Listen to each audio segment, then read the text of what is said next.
اور ان سے 2 شخصوں کا حال بیان کرو جن میں سے ایک کو ہم نے انگور کے 2 باغ عنایت کیے تھے اور ان کے گردا گرد کھجوروں کے درخت لگا دیے تھے اور ان کے درمیان کھیتی پیدا کر دی تھی. دونوں باغ کثرت سے پھل لاتے اور اس کی پیداوار میں کسی طرح کی کمی نہ ہوتی، اور دونوں میں ہم نے ایک نہر بھی جاری کر رکھی تھی.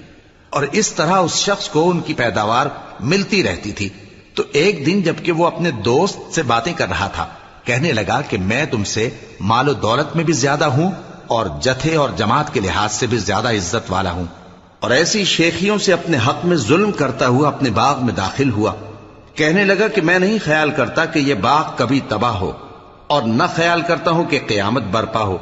اور اگر میں اپنے پروردگار کی طرف لوٹایا بھی جاؤں تو وہاں ضرور اس سے اچھی جگہ پاؤں گا.